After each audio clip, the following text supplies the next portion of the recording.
ஆண்டவருக்கு மகிமை உண்டாவதாக. அன்பானவர்களே, இன்றைக்கும் நம்முடைய தியானத்திற்காக நாம் எடுத்துக்கொண்ட வேத பகுதி மத்தேயு எழுதின சுவிசேஷம் 5ஆம் அதிகாரம் 11ஆம் வசனம்.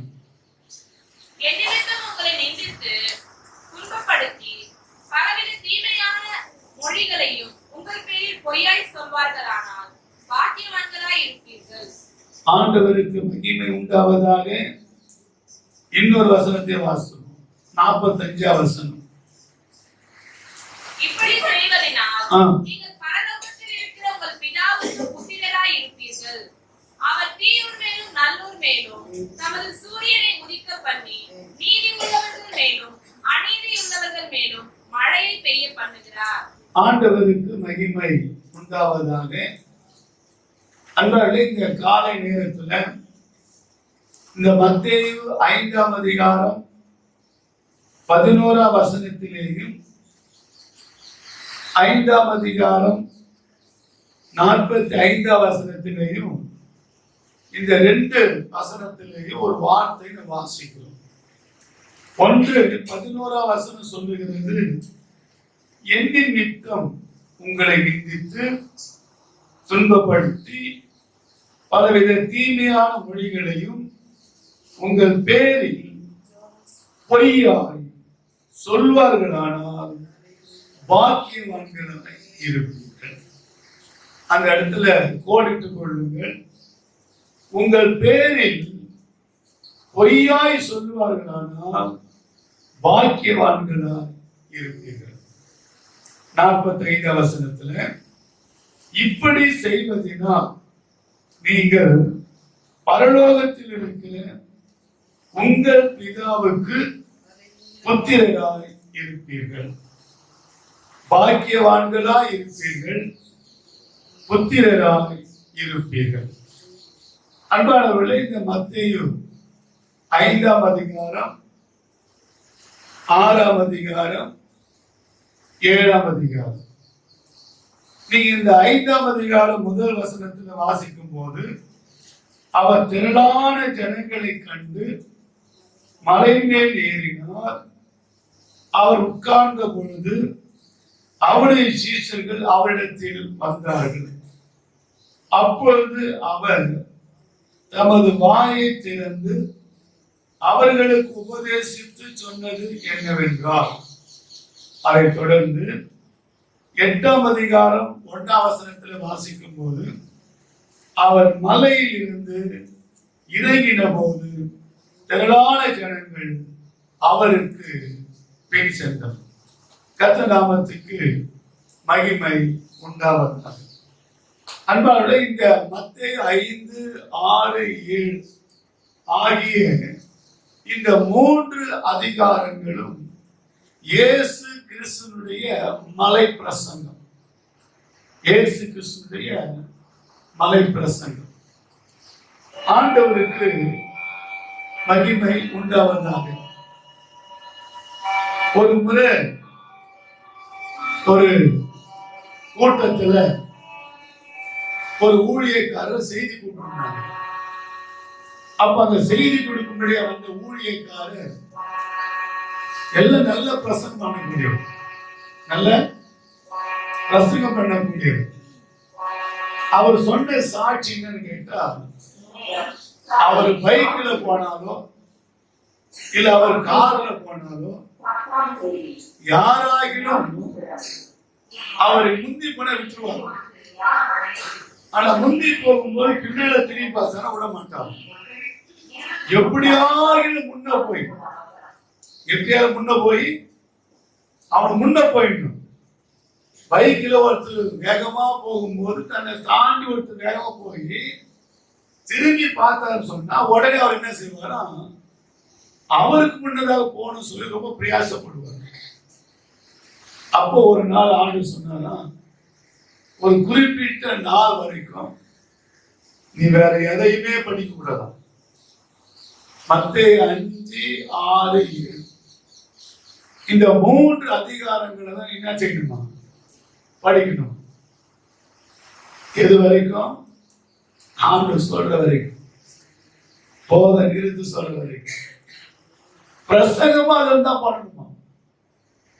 படிச்சிடலாங்க, ரொம்ப லகுவான காலம். ஆனா நீங்க போகிற எல்லா இடத்துலயும் பிரசங்கம் தான் பண்ணணுமா? இததான் பண்ணணும் அப்படி சொல்லிட்டாரு. ஆனா ஒரு நாள் வந்தது, இவருடைய காருக்கு முன்னே ஒரு கார் போய் கொண்டிருக்கும் போது இன்னொருத்தர் வேகமா போயிட்டு பைக்காரவே போயிட்டு சிரிச்சாரு. இவர் ஒண்ணு கண்டுக்கலையா, அமைதி விட்டார். இப்ப சொன்னாரா, நீ தொடர்ந்து வாசிக்கிறார். அப்புறம் என்ன ஆச்சுன்னா, ஒரு மனிதனை மாற்றக்கூடிய வல்லமை இந்த மலை பிரசங்கத்திலே உண்டு. கர்த்தர் நல்லவராகவே இருக்கிறார், அவர் நாமத்துக்கு உண்டாது.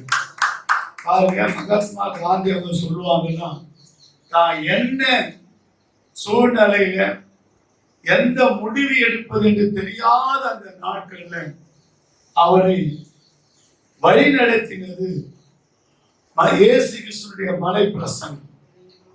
வழிநடத்தினது இயேசு கிறிஸ்துடைய மலை பிரசங்கம். ஏன்னா அந்த மலை பிரசங்கத்துல எல்லாமே அடங்கிடுச்சு. அதுல பாருங்க, 5ஆம் அதிகாரம் 3ஆம் வசனத்துல வாசிக்கிறோம், ஆவியிலே எளிமை உள்ளவர்கள் பாக்கியவான்கள், பரலோக ராஜ்யம் அவர்களுடைய. 10ஆம் வசனத்துல வாசிக்கிறோம், நீதி நிமித்தம் துன்பப்படுகிற பாக்கியவான்கள், பரலோக ராஜ்யம் அவர்களுடைய. சமாதானம் பண்ணுகிறவர்கள் பாக்கியவான்கள், அவர் தேவனுடைய புத்திரர் எண்ணப்படுவார். பாருங்க, அப்ப இந்த மத்தேயு 5, 6, 7 இந்த 3 அதிகாரங்களும் இயேசு கிறிஸ்துடைய மலை பிரசங்கம். இந்த மலை பிரசங்கத்தை நம்ம வாசிப்பது மட்டும் இல்லாதபடி இந்த மலை பிரசங்கத்தை நம்ம தியானிக்கணும். இந்த மலை பிரசங்கத்தை தியானிப்பது மட்டும் இல்லாம அந்த மலை பிரசங்கத்துக்கு நேராக நம்முடைய ஜீவியம் மாற்றப்படும். அல்லேலூயா. வசனம் சொல்லுகிறது, நீங்கள் கேட்கிறவர்களாய் மாத்திரம் அல்ல, அதன்படி செய்கிறவர்களாய் இருங்கள். அப்ப நம்ம கேட்டுட்டு போறவங்க மட்டும் இல்லை, அந்த கேட்கிற வசனத்தின்படி நாம நம்மளை மாத்திக்கணும். நம்முடைய கிறிஸ்தவ வாழ்க்கை அப்படியே மாற்றப்படணும். நம்முடைய ஆவிக்குரிய ஜீவியம் மாற்றப்படணும். கிறிஸ்தவ பேர் இருப்பதனால அல்ல, நீங்கள் நானும் கிறிஸ்தவனா இருப்பதனால அல்ல, நம்ம கிறிஸ்துவை போல நீங்கள் நானும் யார போல மாறுபடி அழைக்கப்பட்டிருக்கேன்னா இயேசுவை போல மாற அழைக்கப்படும். 14 சொல்லுங்க, நீங்க நானும் இயேசுவை போல. நீங்க ஆணா இருந்தாலும் சரி, பெண்ணா இருந்தாலும் சரி, ஊழியக்காரர் இருந்தாலும் சரி, ஊழியக்காரியா இருந்தாலும் சரி, அல்லது ஒரு சகோதரனா இருந்தாலும் சகோதரர் யாரா இருந்தாலும் சரிங்க, நீங்க நானும் யாரை போல மாறணும்? இயேசுவை போல மாறணும். ஏதோ அவரை பார்க்கும் போது நான் 1 யோவான்ல சொல்லப்பட்டிருக்கு, பிள்ளைகளே இப்போது நாம் எப்படி இருக்கோம் இன்னும் தெரியல, ஆனாலும் அவர் வெளிப்படும் போது அவருக்கு ஒப்பாய் இருப்போம் என்று அறிந்திருக்கிறார். அப்ப இல்ல, இப்பவே நமக்கு தேவன் கொடுத்திருக்கிற இந்த நாட்களிலேயே நீங்கள் நாளை யாரா மாறணும்னா இயேசுவை போல மாறிடும். நம்முடைய பேச்சு பாடு கூட உண்டு இல்லை, அவர் போல் பேசின நாவும் இல்லை, அவர் போல் அலைந்திட கால்கள் இல்லை. அவர் போல் பேசின இல்லை, நாவு இல்லை.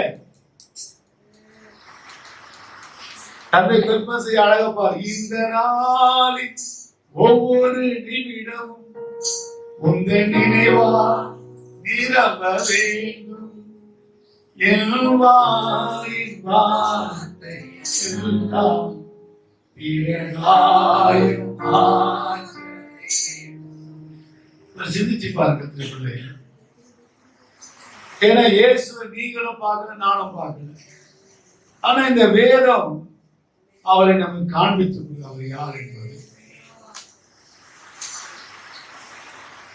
அப்போ அவர் இப்படிதான் வாழ்ந்தாரு, அவர் இப்படிதான் பேசினார். அதை நான் நம்புறோம், அதை விசுவாசிக்கிறோம்.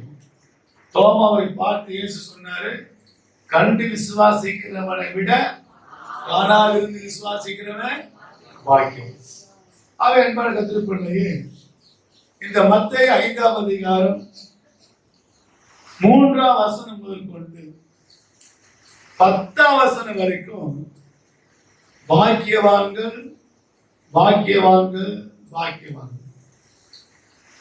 ஆங்கிலத்துல blessed அப்படின்னு ஒரு வார்த்தை வரும். இன்னொரு புத்தகம் சொல்ல போற அவர்கள் பெயர் பெற்றவர்கள். அப்படின்னா என்ன அர்த்தம்? பாக்கியவான் சொன்னா உங்களை பார்த்து மக்கள் எல்லாம் ஆச்சரியப்படுவார்கள், உங்களை பார்த்து மற்றவங்க சந்தோஷப்படுவாங்க, உங்களை பார்த்து மற்றவங்க பொறாமப்படுவாங்க. அதுபோல உங்களுடைய ஜீவி இருக்கும், உங்க வாழ்க்கை இருக்கும், உங்க குடும்பம் இருக்கும், எல்லாமே அப்படிதான் இருக்கும். ஆண்டவருக்கு மகிமை, பாக்கியவான். கர்த்தர் நாமத்துக்கு மகிமை. வேதத்துல அநேக இடத்துல பாக்கியவான்கள் பாக்கியவான்கள் பாக்கியம். அப்புறம் நீங்களே பேர் பெற்று விளங்குவீங்க. வேதத்துல எத்தனையோ பேர் பெற்றவங்களா இருக்கிறாங்க. அது போல உங்க பேரை, என் பேரை, நம் பேரை கர்த்தர் உயர்த்துவார், மேன்மைப்படுத்துவார், கனப்படுத்துவார். அதுல முதலாவது கத்திரிக்குள்ளேயே நாம் பார்க்கிறது என்ன கேட்டா, அந்த மத்தேயு எழுதின சுவிசேஷம் 5ஆம் அதிகாரம் 11ஆம் வசனத்திலேயும் 12ஆம் வசனத்தில் வாசிக்கிறோம். எண்ணின் நிமித்தம் உங்களை நிந்தித்து துன்பப்படுத்தி பலவித தீமையான மொழிகளையும் உங்கள் பேரில் பொய்யாய் சொல்வார்களானால் பாக்கியவான்களாய் இருப்பீர்கள். சந்தோஷப்பட்டு களி கூறுங்கள், பரலோகத்தில் உங்கள் பலன் மிகுதியாய் இருக்கும். உங்களுக்கு முன் இருந்த தீர்க்கதரிசிகளையும் அப்படியே துன்பப்படுத்தினார். நல்லா கவனிங்க, சந்தோஷப்பட்டு களி கூறுங்க. ஏன்? பரலோகத்திலே உங்க பலன் மிகுதியா இருக்கும். உங்களுக்கு முன் இந்த தீர்க்கதரிசிகளும் அப்படியே துன்பப்படுத்தப்பட்டார்கள். கவனிங்க, தீர்க்கதரிசிகளும் துன்பத்தின் கூட கடந்து போனாங்க. வேதம் சொல்லுது, உங்களை துன்பப்படுத்தி உங்களை நிந்தித்து உங்கள் பேரில் பலவிதமான தீமையான மொழிகளை உங்கள் பேரில் சொல்வார்களானால், பொய்யாய் சொல்வார்களானால் சந்தோஷப்பட்டு களி சொல்லுங்க. உங்க பேர்ல பொய்யாய் சொல்றாங்களா? உங்க பேர்ல பொய்யாய் சொல்றாங்களா? உங்க பேரு பொய்யாய் சொல்றாங்களா? சந்தோஷப்படுங்க. அல்லேலூயா. ஏனென்றால் உங்களுக்கு முன்னிருந்த தீர்க்கதரிசிகளையும் அப்படியே துன்பப்படுத்தினார்களே. ஆண்டவருக்கு மகிமை உண்டாகட்டும். ஏனென்றால் அன்பான கர்த்தருடைய பிள்ளையே, நம்முடைய ஆண்டவரும் உலக ரட்சகருமா இருக்கிற இயேசுவானவரும் ஒரு தீர்க்கதரிசி என்பதை மறந்து போகவே வேண்டாம். உபாகமம் 18ஆம் அதிகாரம் 18ஆம் வசனத்துல சொல்லுகிறது, ஆண்டவர் மோசேயை பார்த்து சொல்றாரு, உங்க சகோதர நடுவில் இருந்து என்னை போலவே ஒரு தீர்க்கதரிசியை எழும்ப பண்ணுவேன் என்று கர்த்தர் செய்திருக்காங்க. வாக்கு சொல்லியிருக்கு, உன்னை போல ஒரு தீர்க்கதரிசியை நான் அவர்களுக்காக அவள் சகோதரில் இருந்து எழும்ப பண்ணி என் வார்த்தைகளை அவர் வாயில் அருளுவேன். நான் அவருக்கு கற்பிப்பதை எல்லாம் அவர்களுக்கு சொல்லுவேன். அல்லேலூயா. இயேசு சொல்லுவார், நான் சுயமா ஒன்றும் பேசல. அவர் எதை சொல்றாரோ எதை பேசுறாரோ வேதம் சொல்லுகிறது. ஏசாயா 50ஆம் அதிகாரம் 4ஆம் வசனத்தை வாசிக்கிறோம். இளைப்படைந்தவனுக்கு சமயத்துக்கு ஏற்ற வார்த்தைகளை சொல்லும்படி கர்த்தராகிய தேவன் கல்விமான் நாவினை தந்தையினால் காலைதோறும் என்னை எழுப்புகிறார். கற்றுக்கொள்கிறவனை போல என் செவியை கவனிக்க செய்கிறார். காலைதோறும் எழுப்புகிறார்.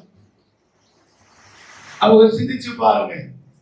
அந்த நாளிலே இயேசுவானவர் என்ன பேச வேண்டுமோ, என்ன செய்ய வேண்டுமோ, எப்படி நடந்து கொள்ள வேண்டுமோ என்பதை பிதாவானவரால காலையிலேயே அவைகள் எல்லாவற்றையும் பெற்றுக்கொள்வார்.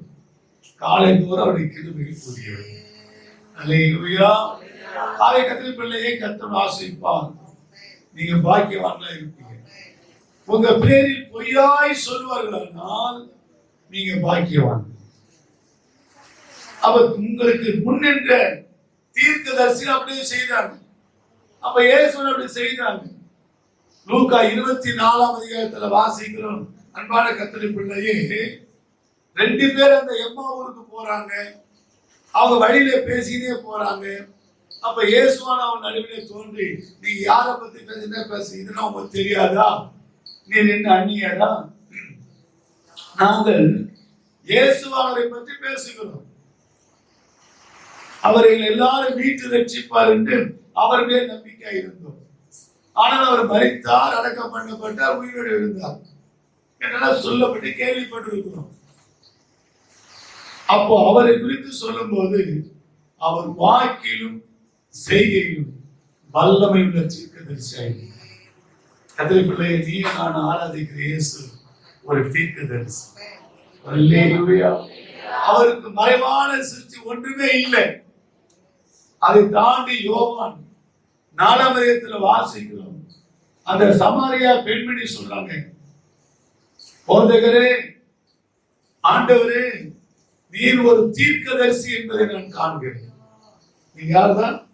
தீர்க்கதரிசி. கர்த்தருடைய பிள்ளையே, உங்கள் பேரில் பொய்யாய் சொல்வார்கள், சந்தோஷப்பட்டு களி கூறுங்க. ஏனென்றால் உங்களை முன்னின்ற தீர்க்கதரிசி அப்படியே துன்பப்படுத்தப்பட்டார்கள்.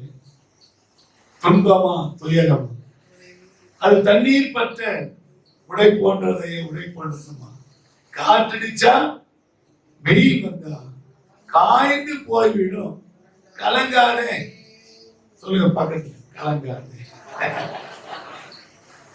சில பேர் சொல்ல, ஐயா என் மேல பொய்யா ஊதி ஊதி தள்ளுறாங்க ஐயா.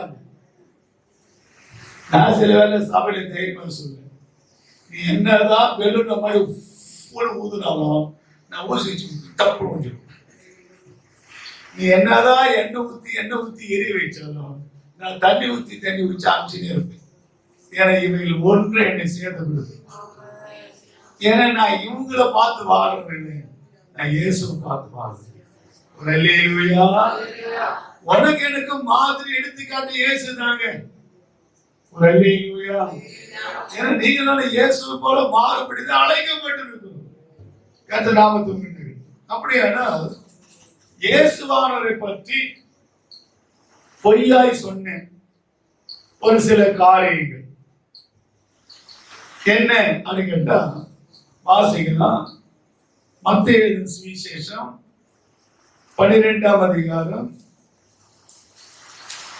மத்தேயு 12ஆம் அதிகாரம் 22ஆம் வசனத்திலிருந்து அன்பாளே 32ஆம் வசனம் வரைக்கும் நீ வாசிக்கலாம். அதுக்காக நான் ரொம்ப நேரம் 28 வரைக்கும்.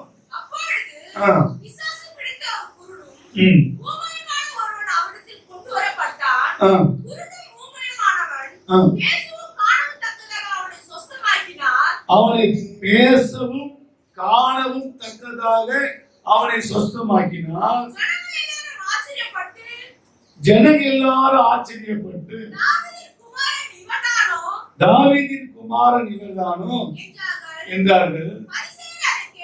பரிசேயர் அதை கேட்டு, நல்ல கனி, இவன் பிசாசுகளின் தலைவனாலே பேசுபவனாலே பிசாசுகளை துரத்துகிறாரே அல்லாமல் மற்றபடி இல்லை. அப்ப இயேசு போல அற்புதம் நடக்குது. ஓமைய பேசலாம், குருடம் பார்க்கலாம். ஆனா நீங்க மேலும் அடுத்துள்ள வசனங்களை வாசிப்பு 28ல, நான் தேவனுடைய ஆவியினாலே பிசாசுகளை துரத்துகிறபடினால் தேவனுடைய ராஜ்யம் உங்களிடத்தில் வந்திருக்கிறது.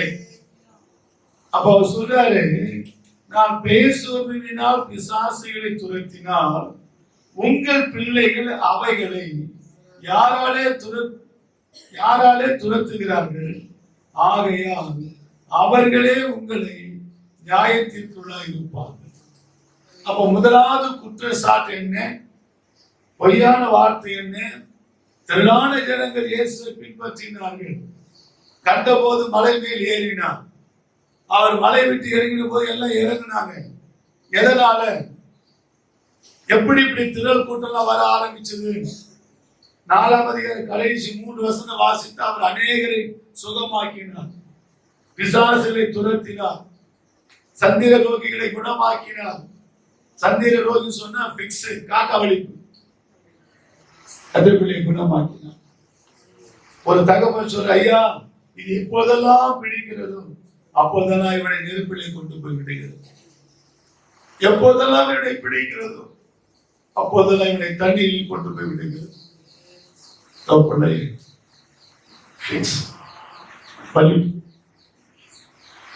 கதிர்பிள்ளை என்னைய சுருப்ப நல்ல இந்த செய்தியை கேட்டுக்கொண்டு கத்திரி பிள்ளையே, நீயும் பல விதமான வியாதியில் அகப்பட்டிருந்தாலும், பலவீனத்தில் அகப்பட்டிருந்தாலும், மரித்து உயிர்த்தெழுந்த இயேசு உன்னை குணமாக்க வளர்ந்து அவர் இன்றைக்கு ஜீவிக்கிறார். அவர் இன்றைக்கு நம்முடைய வல்லமை விளங்கப்பட்டு கொண்டிருக்கிறார். இப்போது அவர் நன்மையை செய்கிறவராய் சுற்றி திரிந்தார். அப்போஸ்தலர் 10:38 வாசிக்கிறோம். தேவன் அவர் நல்லவர், நன்மை செய்கிறவர், பிசாசின் வல்லமையில் அகப்பட்ட யாவரையும் குணமாக்குவதை சுற்றி திரிந்தார். தேவன் நம்முடைய வல்லமையினால் அபிஷேகம் பண்ணியிருந்தார். தேவன் அவருடனே கூட இருந்தார். அவர் நன்மை செய்கிறவராய் பிசாசின் வல்லமையில் அகப்பட்ட யாவரையும் குணமாக்குகிறவராய் சுற்றி திரிந்தார். ஆனா இப்ப என்ன சொல்றாங்க? அவர் பிசாசுகளின் தலைவனாக, அவர் பிசாசுகளின் தலைவர். இயேசு சொல்ற எந்த ராஜ்யமும் தன்னில் தானே பிரிந்திருக்க மாட்டார். அவங்க நீ உங்க பேர்ல இயேசுவானவரே அப்படி பேசுவாங்கன்னா நம்மளை பார்த்து உங்க பேரில் பொய்யாய் சொல்வார்கள். கத்திரப்பிள்ளைங்க சந்தோஷப்பட்டு கழிப்பு, நீங்கள் பாக்கியவான்கள் இருப்பீர்கள். உங்கள் பேரில் பொய்யாய் சொல்வார்கள், நீங்கள் பாக்கியவான்கள் இருப்பீர்கள். பொய்யா சொல்றாங்கல்ல, பொய்யா பேசுறாங்கல்ல, கேட்க முடியல, தாங்க முடியல, சகித்துக் கொள்ள முடியல, ஆனாலும் நீங்க பாக்கியவாங்க. தாவீதுக்கு அரசு ஆண்டவரே, மறு உத்தரவு இல்லாத ஒரு ஊமையனை போலவும் காது கேளாத செவிடனை போல நான் இருக்கிறேன் என்று சொல்லுவேன். உங்க குடும்பத்தின் மத்தியில், உங்க உறவினர்கள் மத்தியில், உங்க நண்பர்கள் நடுவில், நீங்க வாழ்கிற பகுதியில், சபை நடுவில் உங்களை பத்தி பொய்யா பேசுறாங்க. சந்தோஷப்பட்டு கழிப்பு பலன் விதியாய். ஏனென்றால் உங்களுக்கு முன்னின்ற தீர்க்கதரிசி அப்படியே துன்பப்படுத்தப்பட்டார்கள். அன்பான கத்திரி பிள்ளை, அதுக்கு அடுத்தபடி நாம் பார்க்கிறோம். அதே மத்தேயு 26ஆம் அதிகாரம் 61ஆம் வசனத்தில் வாசிக்கிறோம். மத்தேயு 26:61. தேவனுடைய ஆலயத்தை இடித்து போடவும் 3 நாளைக்குள்ளே அதை கட்டவும் என்னாலே ஆகும் என்று, பாருங்க, 3 நாளைக்குள்ளே என்னாலே ஆகும் என்று, கட்டவும் என்னாலே ஆகும் என்று இவன் சொன்னான் என்றார்கள். கட்டவும் என்னால் ஆகும் என்று இவன் சொன்னான். அப்ப இரண்டாவது ஒரு குற்றச்சாட்டு, இரண்டாவது ஒரு பொய்யான காரணம் தெரியுமா? இயேசுவானவருக்கு தேவனுடைய ஆலயத்தை காட்டுறாங்க. அந்த ஆலயம் கட்டப்படுவதற்கு பல ஆண்டுகள் ஆயிடுச்சு. 24ஆம் அதிகாரம் சொல்றாரு, அவங்களுக்கு தேவாலயத்தை காமிச்சாங்க. அப்போ இயேசு சொல்றாரு, இந்த தேவாலயத்தை நீங்க பாக்குறீங்களே, இது ஒரு கல்லின் மேல் ஒரு கல் இராதபடி இடிக்கப்பட்டு போகும் அப்படின்னு சொன்னார். பின்னாடி சொல்லிருக்காரு, இந்த ஆலயத்தை இடித்து போடுங்க, இது 3 நாளைக்குள்ள என்ன பண்ணுவேன், நான் திரும்பவும் கட்டுவேன். இது எப்படி ஆகும்? ஆனா நீங்க யோவான் 2ஆம் அதிகாரம் 19 இருந்து 21 வசனங்களை நீங்க வாசிச்சா அங்க போடப்பட்டிருக்க ஒரு வார்த்தைகள் யோவான் 2ஆம் அதிகாரம் 10. பிரதியுத்தரமாக, இந்த ஆலயத்தை இடித்து போடுங்கள், 3 நாளைக்குள்ள இதை எழுப்புவேன் என்றார். அப்பொழுது யூதர்கள், இந்த ஆலயத்தை கட்ட 46 வருஷம் சென்றதே. எத்தனை வருஷம் ஆச்சுங்க? ஹலோ, 46 வருஷம் ஆச்சு. அந்த தேவாலயத்தை கட்டுவது எத்தனை வருஷம் ஆச்சு? 46 வருஷம் ஆச்சு.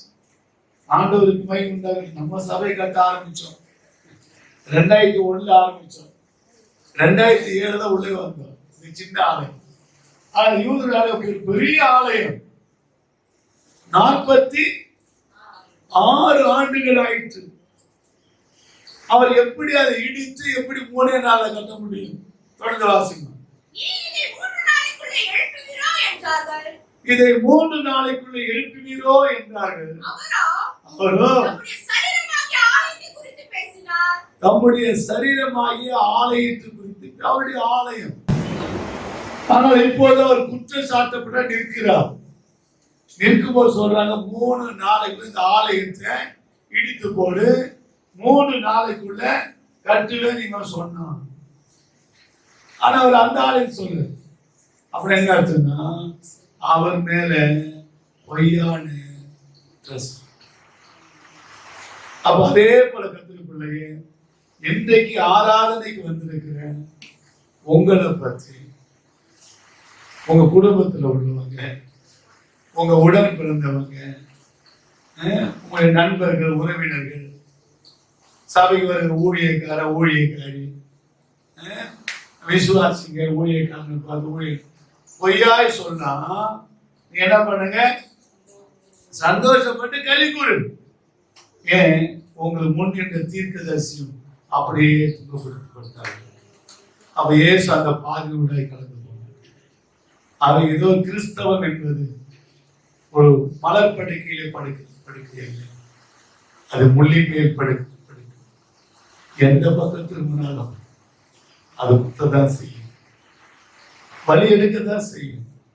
ஆனா பிள்ளை, இந்த லீலி புஷ்பம் என்று சொல்லுவார்கள். உன்னத பாட்டு 2ஆம் சொல்லப்பட்டிருக்கு. முள்ளுகளுக்குள்ளே லீலி புஷ்பம் இருக்கிறது போல அநேக குமாரத்திகளுக்குள்ளே எனக்கு பிரியமானவர்கள் இருக்கிறார். கர்த்தருடைய பிள்ளை, அந்த லீலி புஷ்பம் பள்ளத்தாக்கிலே உள்ள ஒரு இடம், பள்ளத்தாக்கிலே வளரக்கூடிய. ஆனால் பல மைல் தூரம் அது வாசனை வீசும். ஏன் தெரியுமா?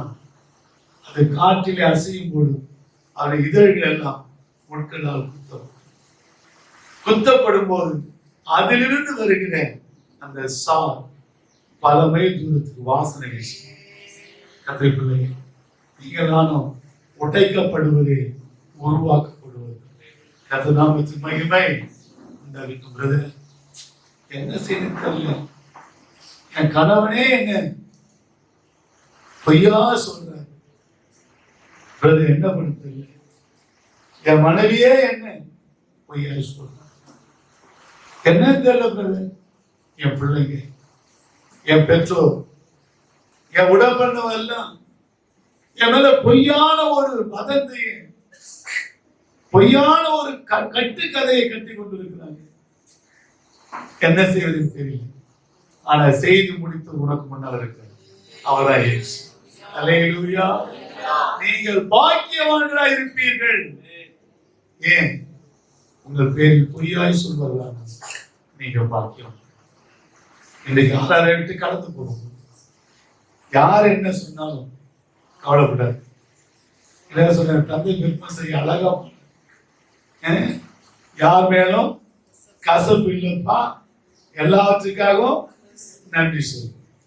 ஆகவே வேண்டாம். ஏன்னா இயேசு யாருன்னு கசப்பு வைக்கல. சரியா? கன்னத்தில் அடிச்சாங்க, சின்ன பிள்ளை போல ஏங்கி நின்றாரு. ஏசாயால வாசிக்கும் போது அவருடைய முகத்துல துப்பினார்கள். தன் முகத்தை கற்பாரை ஆகி எல்லாவற்றையும் சகித்தார். பிள்ளை, நீ சகிக்க வேண்டும். நாம் சகிக்க வேண்டும். நாம் சகிக்க வேண்டும். சகிச்சதாங்க. கவலைப்படாது. கர்த்தர் உங்களோடு கூட இருக்கிறார். நீங்க எல்லாம் பாக்கியவான்களாய் சந்தோஷப்பட்டு கல்வி. இரண்டாவதாய் கர்த்தர் பிள்ளையே, அதே மத்தேயு 5ஆம் அதிகாரம் 45வது வசனத்தில் வாசிக்கிறோம். இப்படி செய்வதனாலே நீங்கள் பரலோகத்தில் இருக்கிற பிதாவுக்கு புத்திரராக இருக்கிறீர்கள். ஒன்று, பாக்கியவான்களாய் இருப்பீர்கள். இரண்டாவது, தேவனுடைய புத்திரராக இருப்பீர்கள். அப்ப எந்த சந்தர்ப்பத்தில் ஏன் சொல்ற? அதே அதிகாரத்துல நீ கீழே வாசிச்சா, உங்கள் பிதா பூரண சற்குணராய் இருக்கிறது போல நீங்களும் பூரண சற்குணராய் இருக்க கடவுள். அப்ப நம்ம ஆராதிக்கிறோம், பிதாவே ஆராதிக்கிறோம், இயேசுவே ஆர்ப்பரிக்கிறோம், ஆவியானவரே அன்பு கூறுகிறோம் என்றெல்லாம் சொல்றோம். ஆனா அவருடைய புத்திரராய் நீங்கள் நான் இருக்கும், அவருடைய பிள்ளைகளா நீங்கள் நான் இருக்கும். உலகத்துல ஒரு பலன் சொல்ல, நூலை போல தாய போல உள்ள அழமொழியை பேசியே கெட்டு போகணும். ஆனா இருக்கிறோமா? நூலை போல சேலை, தாய போல உள்ள, அப்பாவை போல அப்படி பிள்ளை இருக்கணும். சொல்லுவாங்க, அப்பனுக்கு பிள்ளை தப்பாக பிறந்திருக்கிறோம். நீங்களாலும் பிதாவுக்கு புத்திரரா இருக்கிறோம், தேவனுக்கு புத்திரரா இருக்கணும். எப்போ? இப்படி செய்வதனால். எப்படி செய்வதனால? மேல 44 சொல்றோம். நான் உங்களுக்கு சொல்லுகிறேன், உங்க சத்துருக்களை சிநேகிங்க. வேதம் சொல்லுது, ஒருவனுக்கு அவன் வீட்டாரே சத்து. ஹலோ, ஒருவனுக்கு அவன் வீட்டாரே சத்துரு. இத சொன்னது யாரு? சத்துரு வேற எங்கேயும் தேடாது, பக்கத்திலேயே தான் உட்காந்துக்கிறாங்க. இந்த பக்கம் ஒரு கூட்டம் உட்கார்ந்து இருக்கு, இந்த பக்கம் ஒரு கூட்டம் உட்கார்ந்து இருக்கு. அவர் அதை லைட்டா ஸ்மைல் பண்ணுங்க. Please smile because Jesus loves you so much. ஏன் உங்களுக்கு நல்லா சிரி? ஏன் இயேசுவை நேசிக்கிறார். அல்லேலூயா. நல்ல கையை தட்டி அப்பா சொல்லுங்க.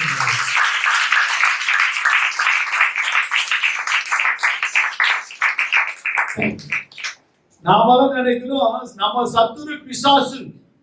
நம்ம சத்துரு யாருதான்? பிசாசு நினைக்கிறோம். அவன் இங்க ஒரு பொண்ணு இருக்கிறாங்க. சில நண்பர்கள் கூட இருந்து உளுத்து வந்தான். ஒரு நாள் என்னை சுற்றிலும் நடக்கிற அனுபவத்தை பேசுறேன். ஒரு நாள் என்னை சுற்றிலும் நடக்கிற எல்லா சூழ்நிலையும் பார்த்தேன். ஆண்டவரே என்ன, சங்கீதம் 62 பாருங்க. ஆண்டவரே என்ன, நீ வீட்டுல போய் வாசிங்க. அவர் சொல்லப்பட்டிருக்கு, எது வரைக்கும் ஒரு மனுஷனுக்கு தீங்கு செய்ய நினைப்பீங்க? எது வரைக்கும் ஒரு மனுஷன் அவனுடைய மேன்மையிட்டு தள்ளிவிட பார்ப்பீங்க? அப்படி நினைச்சா அந்த மனுஷன் சொல்லு, அப்படி நினைச்சா அந்த மனுஷன் அந்த மனுஷி நல்லா இருப்பாங்க. ஆனா நீதான் பதிலிருந்து போன பட்டணம் போலவும் பாழான ஸ்தலத்தை போல இருப்ப. மதில் இருந்து போயிடும், பாதுகாப்பு இருக்காது, பாழான சாபம். அப்போ இன்னைக்கு நம்ம திருவிழத்துல பங்கு பெற போறோம். திருவிழத்துல பங்கு பெறுவதற்கு முன்ன நீங்களும் நானும் பாக்கியவான்களா மாறணும். பொய்யே சொன்னா சந்தோஷப்படுங்க, தோத்திரம் தோத்திரம் தோத்திரம் பண்ணுங்க. அப்போதான் தோத்திரம் அதிகம் பண்ணும். சிஸ்டர், உங்களை குறிச்சு கேள்விப்பட்டேன். பிரதர், உங்களை குறிச்சு கேள்விப்பட்டேன். இப்படி எல்லாம் சொன்னாங்க. அப்படியா? தோத்திரம் தோத்திரம் தோத்திரம். கர்த்தர் நல்லவர் நல்லவர் நல்லவர். சொல்லுவியா? சொல்லிருக்கிறியா? கேளையா பாக்குறது சொன்னியா? இல்லைன்னா இப்ப சொல்ல. ஏன்னா இந்த திருவிருந்து ஆராதனை ஒரு அபாத்திரமான்களா அல்ல, பாத்திரமான்களா பங்கு பெறணும். கர்த்தர் ஆசீர்வதிப்பார். ரெண்டாவது என்ன? உங்க சத்துருக்களை சிநேகிங்க. Love your enemy. தாவீதுடைய வாழ்க்கையில் எல்லாமே சத்துரு தான். இது உன் வாழ்க்கையில் யார் சத்துருவா இருக்கிறாங்க? ஆனா பாட்டு பாரு, சத்துரு சோதி தீட அப்படின்றோம். சத்துரு பிசாசு இல்ல. ஆனா அவன் என்ன பண்ண, அநேகரை ஏறி விடுறான். பாருங்க, தாவீது பாவம் செய்திருந்தான். ஆனா ஆண்டவர் அவரை எந்த அளவுக்கு உயர்த்தமோ அந்த அளவுக்கு உயர்த்திட்டாரு. நம்ம ஆண்டவர் தாவீது திருவுக்கோள உடையவர். தாவீதுடைய சிங்காசனத்தை அவர் கொடுப்பாராம். ஏன் தெரியுமா? தாவீதுக்கு இருக்கிற குணாதிசயம், ஒரு குணாதிசயம் ஒரே மனிதனால, சாமுவேல் என்கிற தீர்க்கதரிசினால சவுல் சமஸ்த இஸ்ரவேலருக்கு ராஜாவிற்கும்படி ஆர்டர் பண்ணப்பட்டார், அபிஷேகம் பண்ணப்பட்டார். அதே சாமுவேலை குறித்து ஆண்டவர் தாவீதை அபிஷேகம் பண்ணினார். ஆனால் கர்த்தருடைய ஆவியானவர் சவுலை விட்டு விலகிட்டார். ஆனா விலகினாலும் கூட தாவீது ஒரே ஒரு கஷ்டம், தேவனால் அபிஷேகம் பண்ணப்பட்ட மனுஷனுக்கு விரோதமாய் நாம் கைப்படுவதற்கு. இன்னைக்கு விசுவாசிங்க அபிஷேகம் பண்ணப்பட்ட ஊழியக்காரனுக்கு விரோதமா பேசுறாங்க. பேச்சு என்ன மாதிரிலாம் தெரியுமா? ஒண்ணு இல்லை, எங்க தாய் வீட்டுல இருந்து வரும்போதே சண்டை போட்டுட்டு, ஆண்டவரே நான் ஏன் தான் பேசுறேன்னு தெரியல, பேசாம நான் ஊமி ஆயிட்டா ரொம்ப நல்லா இருக்கும். நாங்க பேசாம இருந்தா ஊமி ஆயிட்டா ரொம்ப நல்லா இருக்கும். நாங்க நான் இங்க பிரசங்கம் பண்றேன், என்னென்னமோ சொல்லி பார்க்கிறேன். ஆனா அந்த அம்மா வந்து அமைதியா இருக்கிறாங்க, வாயே திறந்து. எனக்கு ஒரு வருத்தம். அந்த அம்மாவை பார்த்து சொன்னம்மா, நான் எதனா தப்பு பண்ணிட்டேனாம்மா, நான் தப்பு எதனா பண்ணிட்டா மன்னிச்சிடுமா, நான் என்ன உங்களை கோவப்படுற மாதிரி என்ன பேசுறேன்னு. உடனே அந்த அம்மா சொன்னாங்க, அழுகுறாங்க.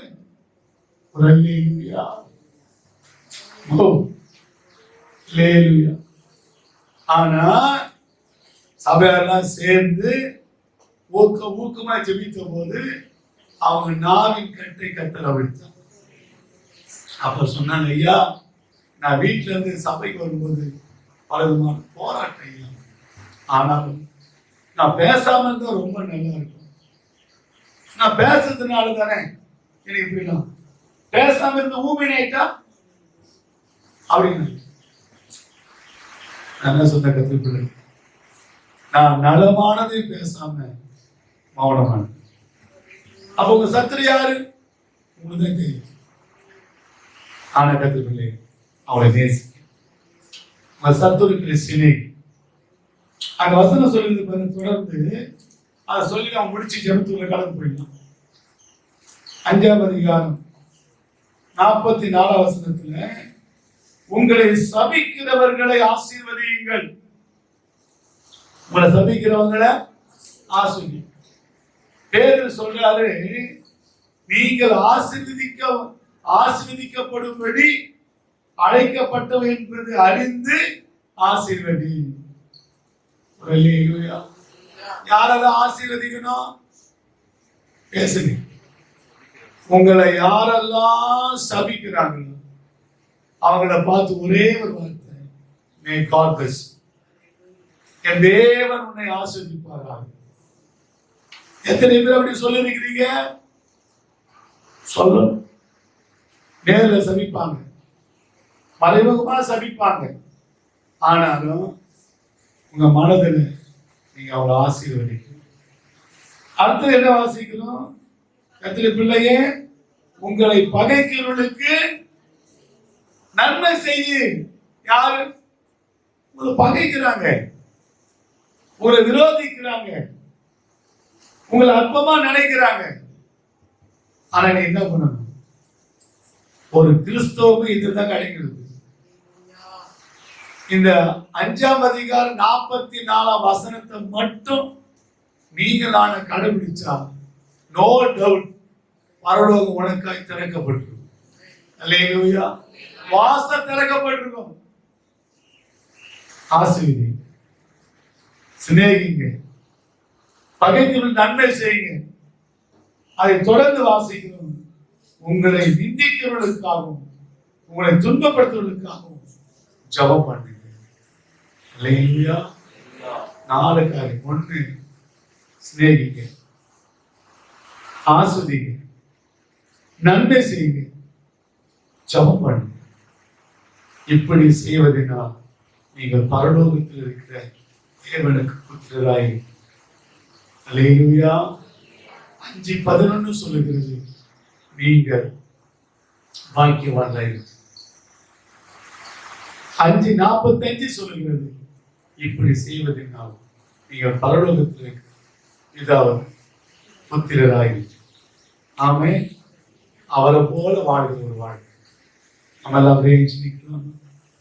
கர்த்தர் உதவி செய்யலாம். உங்க பேரில் பொய்யை சொல்லுவார்களா? நீங்க பாக்கியவான்கள் இருப்பீர்கள். உங்கள் பேரில் பொய்யாய் சொல்வார்களா? நீங்கள் பாக்கியவான்கள் இருக்கிறீர்கள். ஆண்டவருக்கு மகிமை உண்டாவதாக. அல்லேலூயா. கர்த்தர் நாமத்திற்கு மகிமை உண்டாகட்டும். நம்முடைய ஜோதி நேரம் ஏற்றுவோம்.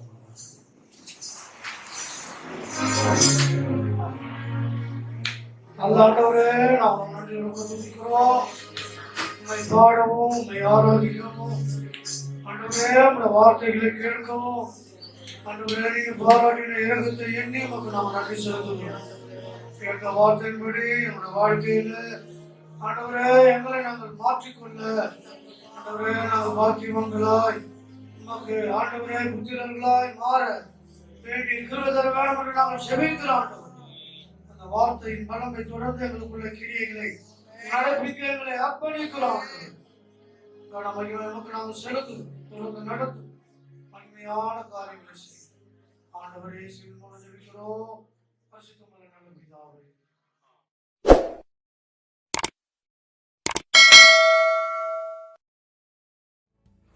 அன்பான சகோதர சகோதரிகளே, இச்செய்தியின் மூலம் நீங்கள் பெற்றுக்கொண்ட ஆசீர்வாதங்களை எங்களோடு கூட பகிர்ந்து கொள்ளுங்கள். தொடர்பு கொள்ள வேண்டிய முகவரி அப்போஸ்தல கிறிஸ்தவ சபை, எண் 1, பல்லாவரம் மெயின் ரோடு, மணஞ்சேரி, குன்றத்தூர், சென்னை 6,69,000. தொலைபேசி எண் 9841888791.